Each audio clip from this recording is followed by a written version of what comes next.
Hello everybody, welcome to Gregsbeerreviews today. Time to take that walk and go see what's in the fridge today.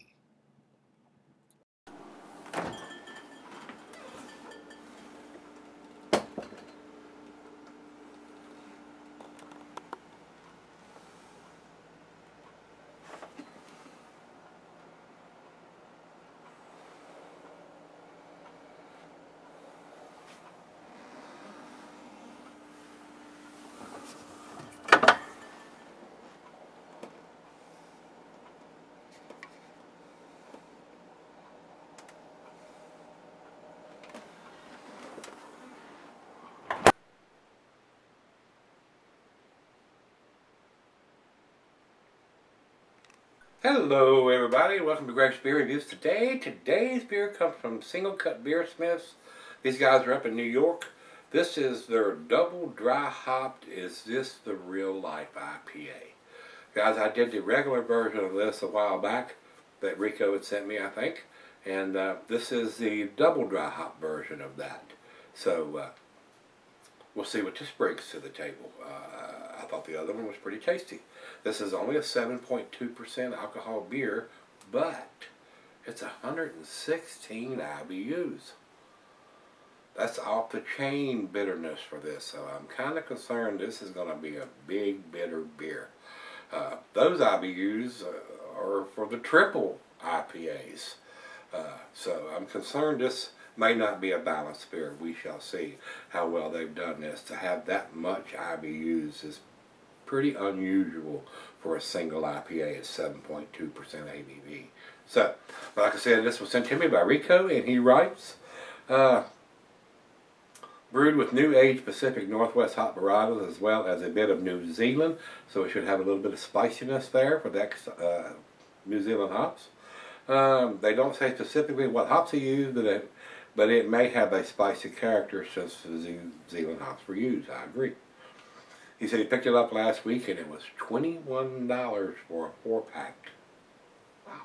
But you got to break that down. It's a 16-ounce can, so you're paying $5.25 for each one. You cannot go into a bar and get a beer of this quality, this magnitude, for $5.25 and think you're paying an arm and a leg. A lot of the bars around here, you go in and order a 16-ounce glass of Budweiser, it's going to cost you $5. So, in all aspects of it, when you look at 4-pack, it's $21. Ouch! You usually get a big break or discount if you're buying it in the 4-pack, 6-pack, or whatever.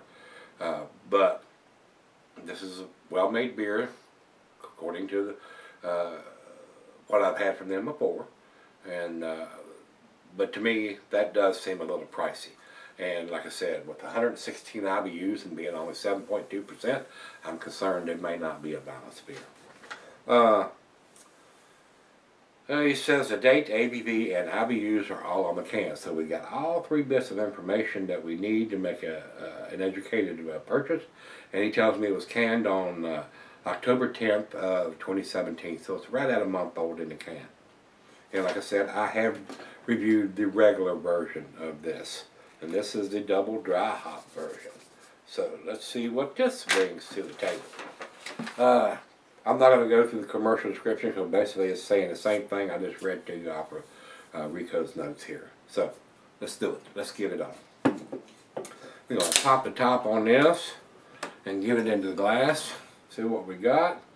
I'm going to pour this fairly aggressive. Food Praise cuisine is curried into Thai cheeses of peppery, Monterey, pepper jack, sharp blue cheddar, your stronger cheeses, Gorgonzola, Limburger, meat, poultry, fish, shellfish, and salmon. I'll add grilled meat to that also.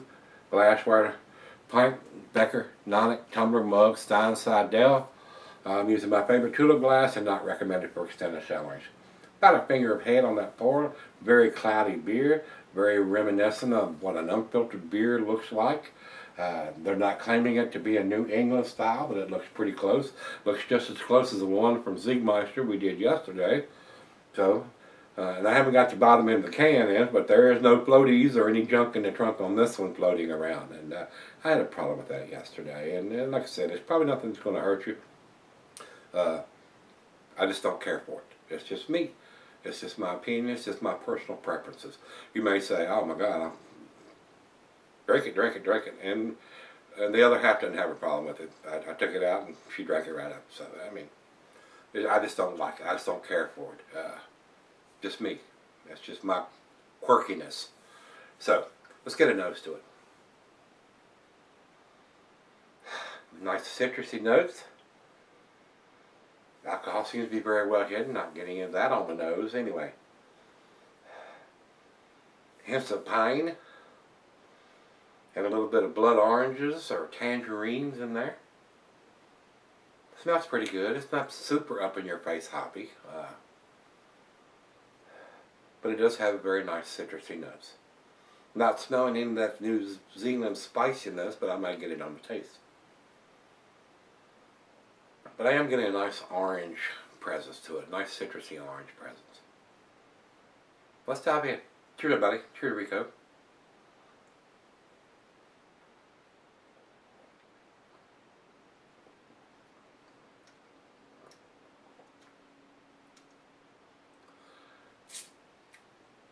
Well, for 116 IBUs, they've hidden that very damn well.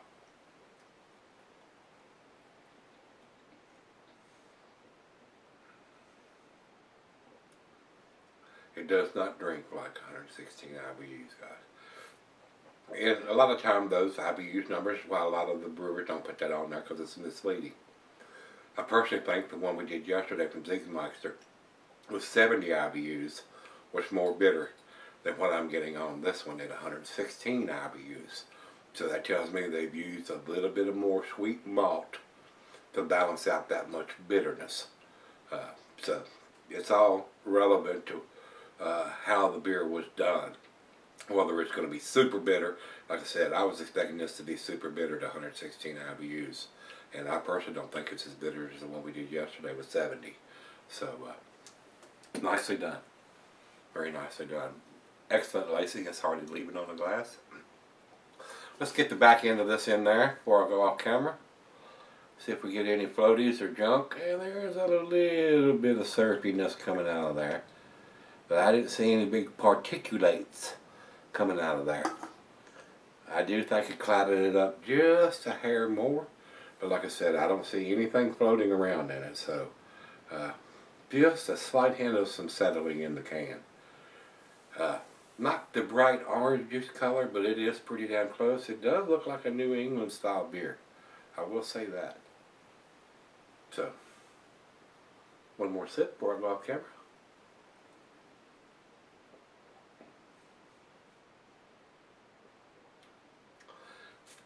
Now, with that back end pour, I am getting a very subtle, slight spiciness to the hop presence. That's the New Zealand hops, I'm sure. Alright, let me take it out and let her sip on it. Let her take a sip, 2 or 3, and let me sip on it. If I can pry it out of her hand. And see what we end up with. Fairly decent beer. Fairly impressive. I like this. I'm a bigger fan of this, even though I was scared, afraid it was going to be super bitter, and it's not. I'll be right back. Alright guys, I'm back. Been sipping on it for a while now. Very tasty beer. Nice enjoyable beer. Now this warmed up. Slight hint of that spicy hop from the New Zealand's hop varieties. It doesn't tell us what hops they've used from New Zealand or Pacific Northwest. I am getting a little bit more bitterness to it now that it's warmed up a little bit. But it's nothing off-putting. I still think the beer that I did yesterday from Ziegmeister was still a little bit more bitter. Only at 70 IBUs as opposed to 116 on this one.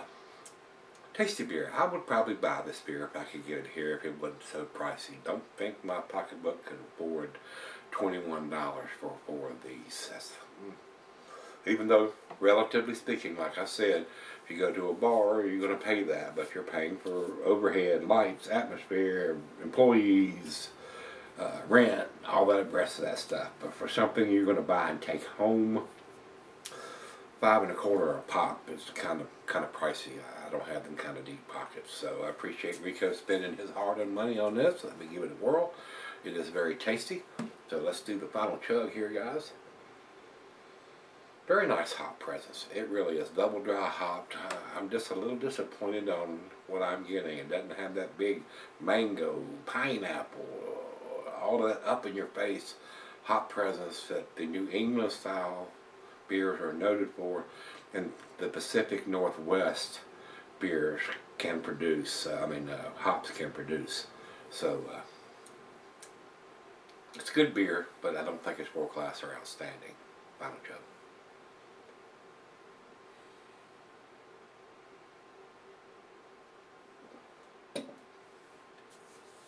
Several years ago, before I was ruined by all these excellent, outstanding juice bombs, I may have thought this was a 10. To me, guys, it is damn close to an A. I'm going to give this an A minus, but I'm going to give it to 94, which is one digit away from the A, because of what I'm getting and what I've had already. If I hadn't had any of those 10 outstanding juice bombs, I would probably think this would probably have been a 10. But now I've had some of those, I'm a little more reserved on giving out that 10 on an IPA like this. So it is damn tasty. You say, oh my God, that's an A beer, it's an A plus beer. I'm not going to argue with that. It all depends on where your palate is and what you're after and what you're used to drinking and what you've had. So I do think it's an excellent beer. I think it's a pricey beer, but I'm not comfortable giving it the 10, and I'm not going to give it the 9 on this one because of the price. That's probably the biggest reason I'm not giving it that. But and plus the hop presence, it's there, but it's not overwhelming, not outstanding to me. I do think it's a well-made beer though. Alcohol is basically non-existent for a 7.2%er, and the hops IBUs at 116. I'm not getting that. They're hidden fairly well. So I do think it's a good beer. Rico, thanks again, my brother. I do appreciate it, guys. Let me get over here to Beer Advocate. They say 4.3 out of 5. That's their A minus scale also. And over to Untapped, we'll check in with them, and they have 4.23. So that's borderline between their A minus and A scale, and you can go either way on that. But I do appreciate the guys at Singlecut putting the ABV, the IBUs, and the canned on date on there. 2 thumbs up to them for that. Excellent, well done.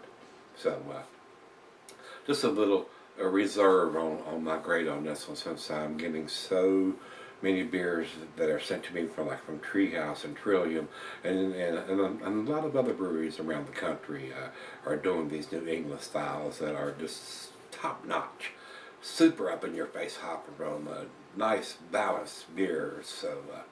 So I have to be a little reserved on this one.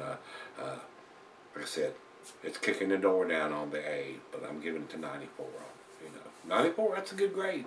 That is a good grade. So, if you've had this one from Singlecut Beersmiths, this is their double dry hopped. Is this a real life IPA? Let me know what you think. Till we meet again, let's go see what's in the fridge.